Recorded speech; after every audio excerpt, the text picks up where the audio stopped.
Genesis chapter 18.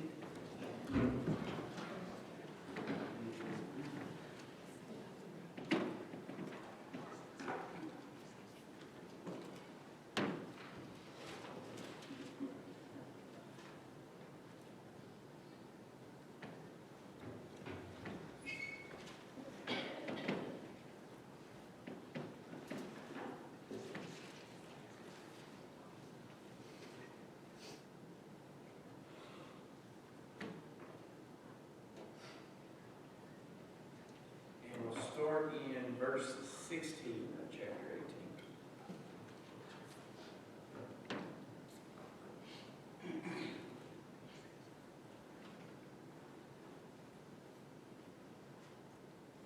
And if you remember from last week, we started looking at chapter 18, a very familiar story that we know. We've talked about lots of times with Abraham and Sarah and the three men coming to visit them.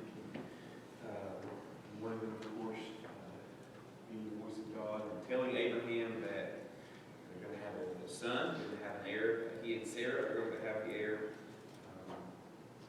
And Sarah laughing about it and showing, that she didn't quite believe the situation that was going to go on and everything that God was saying, and laughing to herself about it and kind of calling her out on it, and all the stuff that happened in the first part of chapter 18. And you see Sarah's doubt,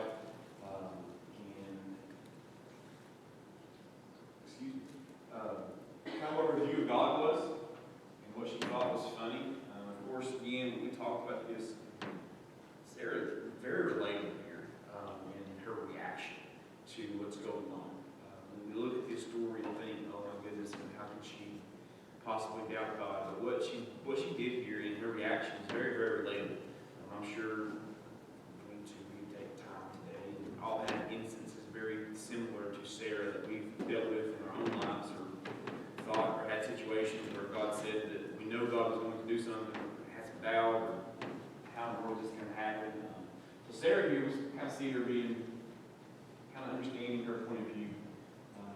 But with her doubt and with her laughing and her lying about it, trying to cover it up and say she didn't do it, it shows us that at this moment in time here that she saw God as less than what He said He could be able to do.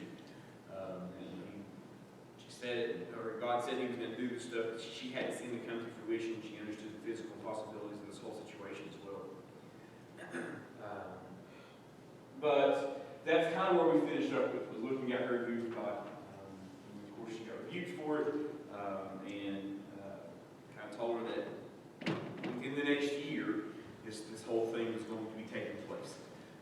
We saw Abraham being overly hospitable, but he understood the importance of this visit. And obviously, probably very, very excited that within the next year, we're going to have a son. And we finished, that's where we stopped, that was in verse 15. And then the conversation kind of shifts a little bit when we get into verse 16 down through 21. And God continues to kind of tell Abraham about some more things that are going to happen, right? So let's start there in verse 16. Let's read verse 21. Of course, again, another very famous story that we know very well. About God's planning to judge Sodom and Gomorrah because of the wickedness and stuff that was going on there. There's some reasons for it. There's very specific reasons why God was going to judge Sodom and Gomorrah in the way that He did. So again, verse 16, and we'll read down through verse 21. And we'll come back into each verse individually as well. And the men rose up, from thence, and looked toward Sodom, and Abraham went with them to bring them on the way. And the Lord said, Shall I hide from Abraham the thing which I do? Seeing that Abraham shall surely become a great and mighty nation, and all the nations of the earth shall be blessed in him. For I know him, that he will command his children and his household after him, and they shall keep the way of the Lord to do justice and judgment, that the Lord may bring upon Abraham that which he hath disposed of him. And the Lord said, Because the cry of Sodom and Gomorrah is great, and because their sin is very grievous, I will go down now and see whether they have done altogether according to the cry of it, which has come unto me. And if not, I will know. All right, so these men had just told Abraham and Sarah about the coming of their son. And then as and they're eating now, they spent some time there with Abraham and Sarah, and they kind of deciding to move on here, right? So that they get up and they look over towards Sodom, as we see in verse 16. And essentially, they're telling Abraham that the hour of Sodom's reckoning is upon him. Okay? Think back just a couple of chapters ago when Lot and Abraham had too much stuff, the space they were in, essentially.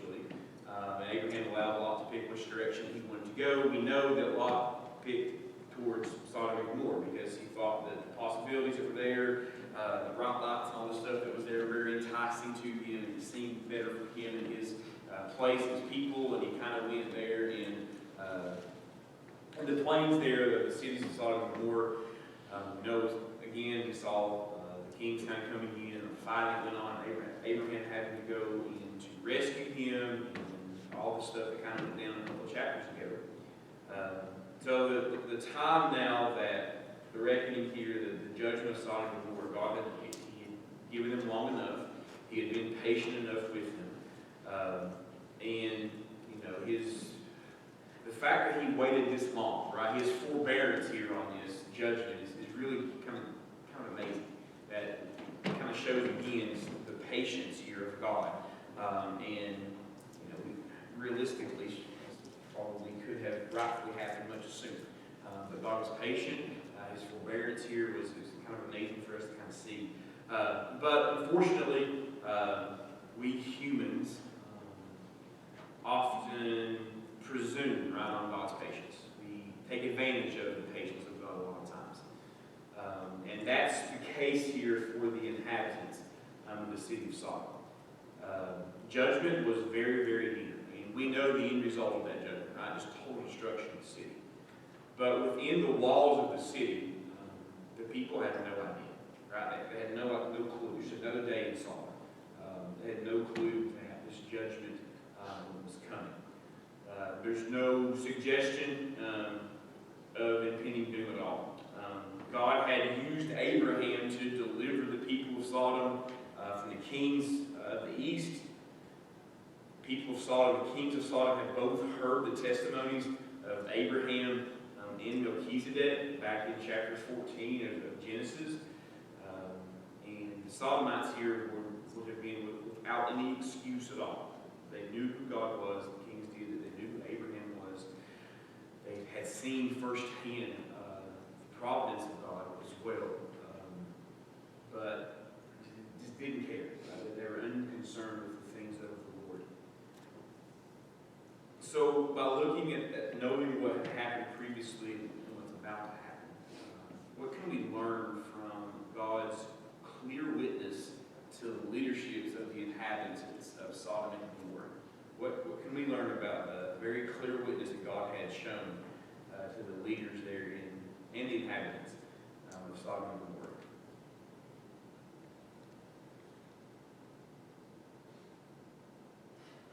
He had waited this long to punish them shows what? Shows his grace, right? It shows his patience.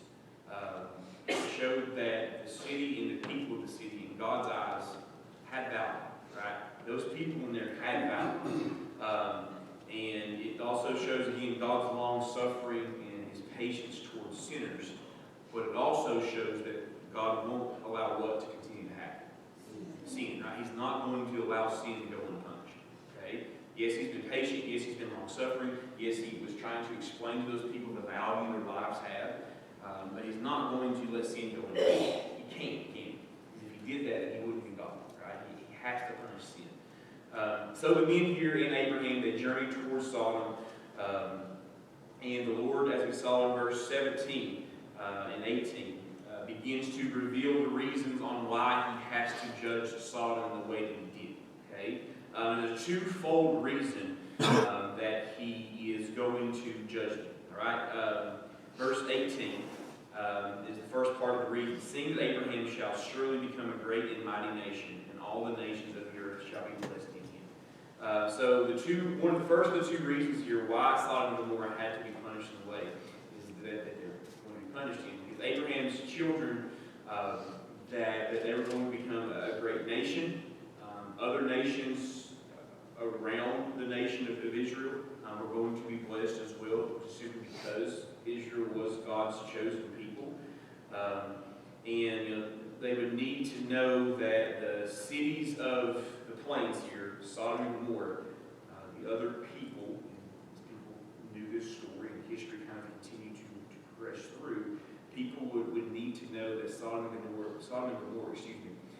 wasn't just destroyed by accident. It wasn't just, one of those crazy incidences that happened, but there was a divine purpose, right, and divine reason why these cities were destroyed. Okay, so that's the first one. So Abraham's nation, children of Israel, would be blessed. The other nations would be blessed as well. And they had to know the power, to show the power of God here. Secondly, down in verse 19, he continues to say that, "For I know him that he will, command his children in his household after him, that they're going to do what? What's his children in his household after him going to do? It's the second verse. Keep the way of the Lord." Okay, so the second part of this reasoning for this judgment is that Abraham's going to and would command his children in his household to keep the way of the Lord. They would do what was right. They would do what was just, so that the Lord would bring for Abraham, bless Abraham with what he had promised him to bless him with. Okay? So Sodom and Gomorrah had to be destroyed to show God's judgment, show his power, but also show that Abraham, the advantage of living in the correct way. Okay? Abraham knew that his family, his household would do so. Alright? So the Lord instructed Abraham here for the sake of faithful remnant, those who would follow the instructions of Abraham. Now, why would it be beneficial here for Israel, for the nation of Israel, why is it beneficial for Israel to know that God had destroyed Sodom and Gomorrah when they wouldn't even be in the land of Sodom and Gomorrah for several hundred years?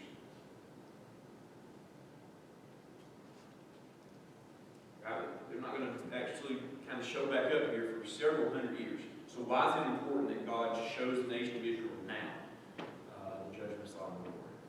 So judgment's coming, get up all right. Exactly, right? So this is an illustration of actual judgment in action, right? It would deter them, right, from acting in the same way. Let's put it that way, right? It would deter them from committing the similar types of sins against God. The testimony of God's judgment here on Sodom and Gomorrah remains even today, right, through the account we have in Scriptures.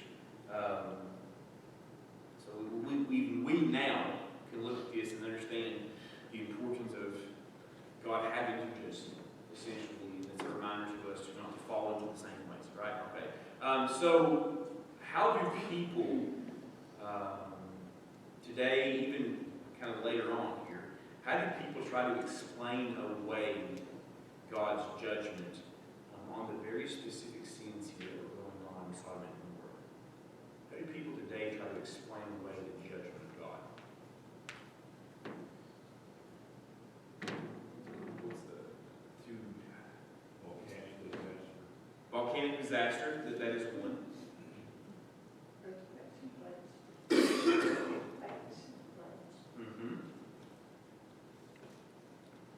What else? Anything else?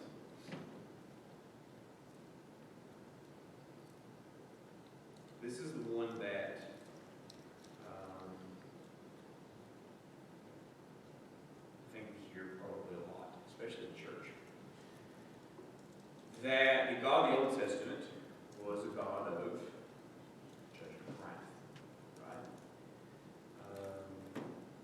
But the God of the New Testament is a God of love and grace and compassion. Therefore, God's judgment of sin doesn't apply to them, right? God wants to just love us rather than to judge us. Okay? That's unfortunately being taught in churches a lot throughout American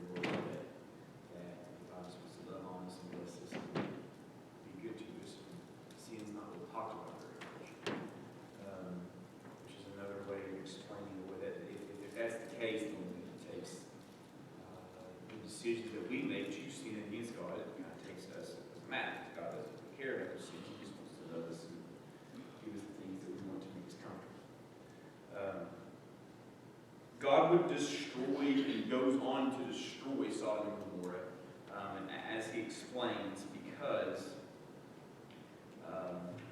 their cry was very great, their sin was very, very grievous. Look at verse 20. And the Lord said, because the cry of Sodom and Gomorrah is great, their sin is very, very grievous. In other words here, he heard the cry of their iniquity. The sin was so great that it was begging to be judged. Let's put it that way. The sin is so great in Sodom and Gomorrah, the sin is begging to be judged, right? That's how bad and how rampant the sin is in there. And he tells Abraham to go to verse 21, I will go down now and see whether they have done altogether according to the cry of it, which has come unto me, and if not, I will know. So he tells Abraham he's going to go down and he's going to walk into Sodom and Gomorrah, and see the greatness of Sodom and Gomorrah's iniquity. Now the Lord knew, of course, already how bad things were. Right? Well aware of that. But he was informing Abraham that he would judge the cities according to the full and entirety of the knowledge of their sin. So we go down to Sodom and Gomorrah and see just how bad it is, and he's going to judge it to the full extent of the law, essentially. Is kind of what's going on there. Okay? So, Abraham, in verse 22, because he knows that who's living in Sodom and Gomorrah at this time? Who's there? Lot. Lot and his family, right? They're no longer on the outside, right? They moved right on in, okay? So Abraham intercedes here in these verses to kind of, not restrict, but kind of allow these people more time, right? He knows God's going to judge, but he's trying to kind of not have God do it right now. So it kind of intercedes here in verse 22. And then the men turned their faces from thence and went towards Sodom, but Abraham stood yet before the Lord. And Abraham drew near and said, wilt thou also destroy the righteous with the wicked?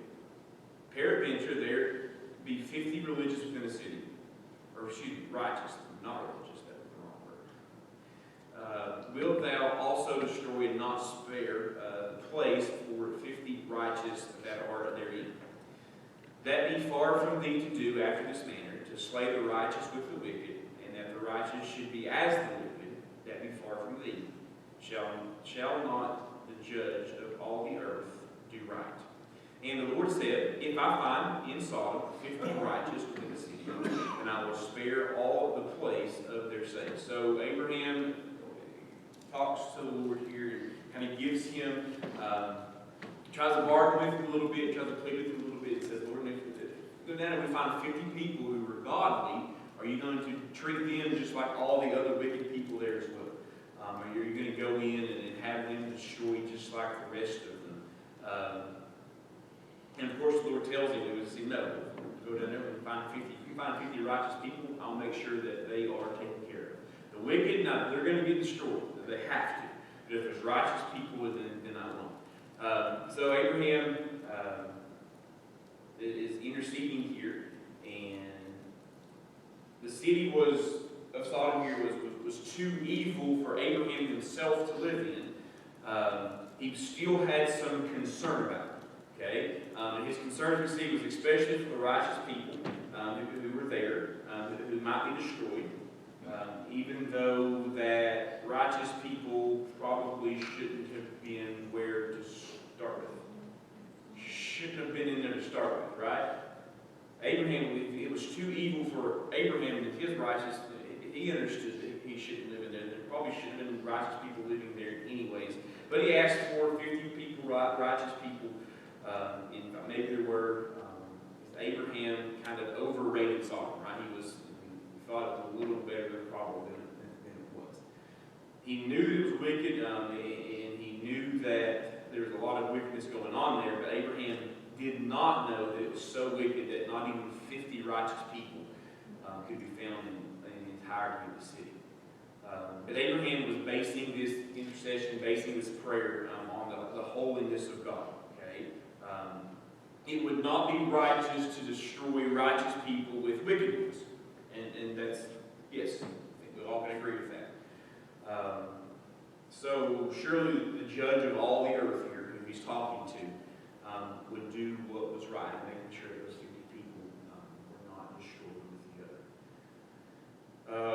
Abraham, though, of course, soon discovered that what?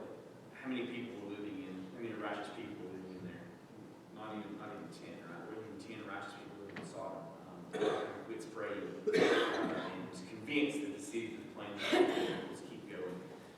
Verse 25, verse 26, the Lord said, if I find 50 righteous people in the city, then I'll spare all the place of their sakes. And Abraham answered and said, behold now, I have taken upon me to speak unto the Lord, which am but dust and ashes. Peradventure there shall lack 5 of the 50 righteous. Wilt thou destroy all the city for lack of 5? And he said, if I find there 40 and 5, I will not destroy it. And he spake unto him yet again, and said, peradventure there shall be 40 found. And he said, I will not do it for 40 sake. And he said unto him, oh, let not the Lord be angry, and I will speak, peradventure there shall 30 be found there. And he said, I will not do it if I find 30 there. And he said, behold, now I have taken upon me to speak unto the Lord, peradventure there shall be 20 found there. And he said, I will not destroy it for 20 righteous' sake. And he said, oh, let not the Lord be angry, and I will speak yet, but this once, peradventure 10 shall be found there. And he said, I will not destroy it for 10's sake. And the Lord went his way, as soon as he had left communing with Abraham, and Abraham returned unto his place. We know that very well. 50, 45, 40, they come to this, I kind of keep arguing here, trying to get less and less and less to make sure these people don't get destroyed. But of course, as we know, we see in chapter 19 that God judges cities of the plain. Okay? First 11 verses here. We actually see the extent of the evilness and the wickedness that was going on in the city. There came 2 angels to Sodom at even. Lo and behold, who's sitting there at the gate? Lot. Okay? And Lot sat at the gate of Sodom, and Lot, seeing them, rose up to meet them, and bowed himself with his face toward the ground. Okay? So in the meantime, while all this is going on, Abraham and God are up there talking, and then they're going through this bargaining and trying to find the right amount of righteous people not to destroy the city. In the meantime, the other 2 gentlemen walk down, and Lot sees them. Now, the city gate, of course, at this time, was usually the places that where the judges or the important people sat, especially during trials or judicial matters. So it seems now that Lot was not only just living in Sodom and Gomorrah, but he had found himself to be what? Somebody pretty important in the city, right? He was one of the judges, more than likely, and became one of the chief magistrates, I guess you could say. He had been accepted, and he had been exalted by the wicked people of Sodom. Okay, that's how much he had integrated himself into this wicked civilization. All right, that they thought he was honorable enough to put him up as a judge.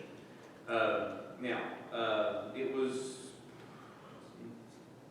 It's never an honor to be honored by the wrong crowd. Right, that's the good way to put it. It's never an honor to be honored by the wrong crowd. And Lot had it. He had been honored here by the wrong crowd. Those who witness to the truth, live godly lives, will surely not be favored and not be applauded by wicked people. Righteous people are not favored and applauded by wicked people. Darkness, incompatible with light. Can't have both of them. And the children of night will always cross their swords with the sons of light. So Lot was not in a good position here. So as these 2 angels enter into Sodom, Lot sees them, and he welcomes them, and he becomes pretty hospitable to them. Verse 2, and he said, behold now, my lords, turn in, I pray you, into your servant's house, and tarry all night, and wash your feet, and ye shall rise up early, and go on your ways. And they said, nay, but we will abide in the street all night. So Lot sees them, he greets them, and he says, would you come stay with me? Come stay at my house, have something to eat, your feet washed, relax a little bit, and spend the evening with me. But if you see that they didn't want to, because they're going to stay out and kind of see what's going on in Sodom all night. Verse 3, and he pressed upon them greatly, and they turned into him and entered into his house. And he made them a feast, and did bake unleavened bread, and they did eat. So he was pretty persistent here, and he was trying to get them to come on in. And we don't really see the reasoning for Lot being so persistent. Lot probably knew who these guys they were, probably had an idea. and he probably didn't want them to see what was going on in the streets. Really probably got to what Lot was kind of thinking here. Probably sees these gentlemen and understands, probably, I think he has a good idea who they are. I really do. This is a little bit of a Lansky, but I think he has a pretty good idea who they are. And knows they're different from people saw. And when he tells them, when they tell him, excuse me, they're kind of just going to hang out at night on the street and see what's going on. I think he doesn't want them to see the extent of what he's living in.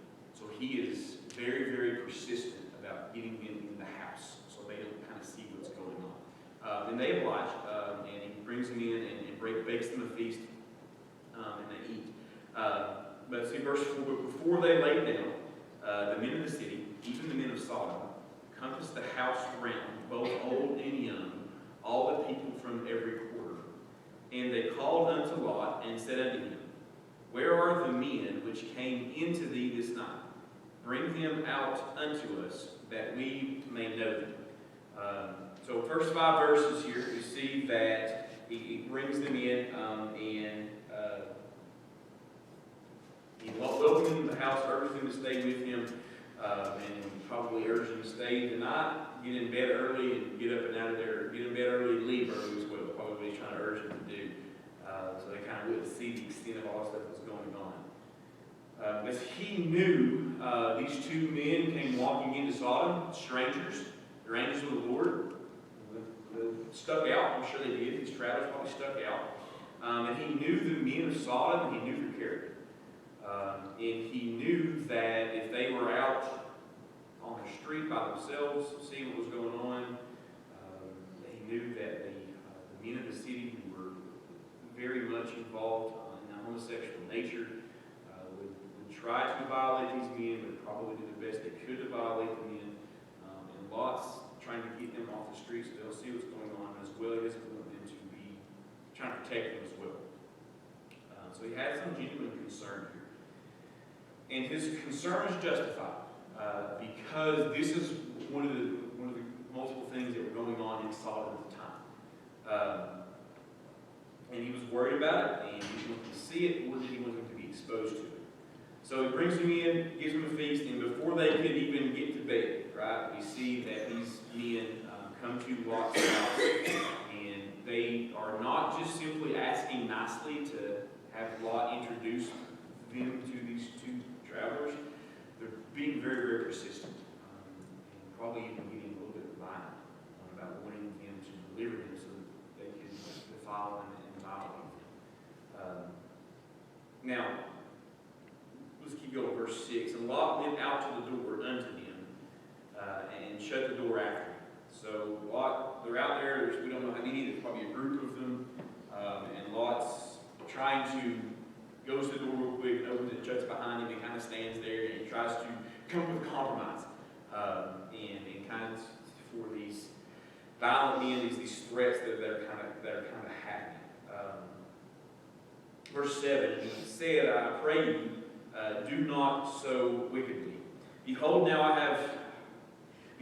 have 2 daughters which have not known man. Let me, I pray you, bring them out unto you, and do ye to them as is good in your eyes.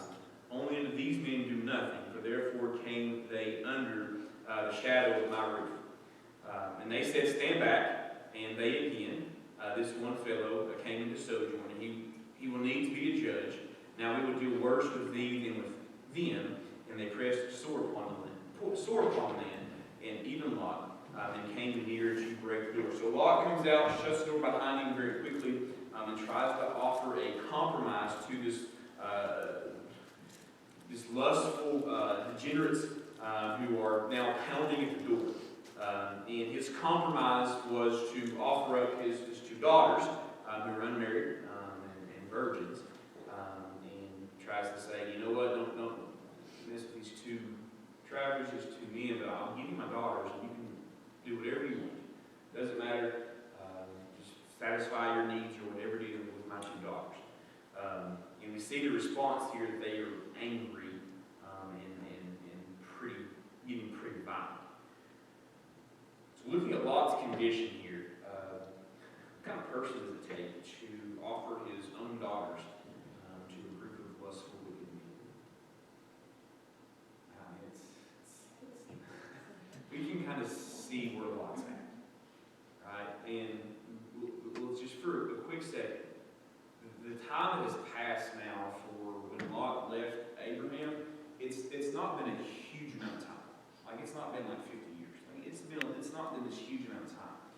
And Lot grew up around Abraham, and we know that Lot knew righteous ways. He would have been taught righteous ways. He would have seen that happen with Abraham and Sarah, and the reason they picked up and moved around like they did was because of trying to follow God. So Lot would have known what was right.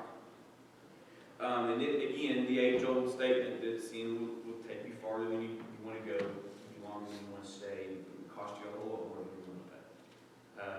But we see here that the state of Lot's spiritual, where he's at. The kind of person that does this is one that does not fear God, and that has a completely and entirely wicked outlook on life. Lot was always interested. In any instance that we see Lot always being interested in only things that benefit him and keep him in trouble. Yeah. So we see in verse 9, these men are not happy about this. And that again, this guy came to us, verse 9, to sojourn, and he needs one of our judges now. Now we will do worse with thee than with him. They pressed sore upon the man, even Lot became near to broke the door. So Sodomites who had honored Lot and had turned him into a judge are now turning on him and treating him with contempt. Lot discovered real late here that one cannot condone sin and then condemn sin. Right? Real late here you see that you can't say it's okay while it's not affecting you, and then when it begins to affect you, say that you can't do it. That's very hypocritical. It's speaking out of both sides of your mouth, and it doesn't work that way. Right? So in the jeopardy here, worried for his life, Lot is rescued by these guests. Verse 10, but the men put forth their hand and pulled Lot into the door to them, and they shut the door. And they smote the men that were at the door of the house with blindness, both small and great, so that they wearied themselves to find the door. So Lot was rescued by these two angels. The blindness here to the Sodomites thwarted them, it confused them, and most likely didn't allow them to have the ability to kind of focus on what they were. If you all of a sudden go blind, you kind of change, your mind changes pretty quickly. You're more concerned with that than anything else. When they, what they saw here would have been completely different realities going on. So the Sodomites was so bad, the blindness was so bad that they couldn't even, didn't have the ability even to see the door anymore on Lot's face. So we see now the extent of just the wickedness here that is in Sodom. Now we're going to stop right here because we're out of time, but next week we'll look at the deliverance of Lot and Lot's son-in-laws, or the son-in-laws that were supposed to be married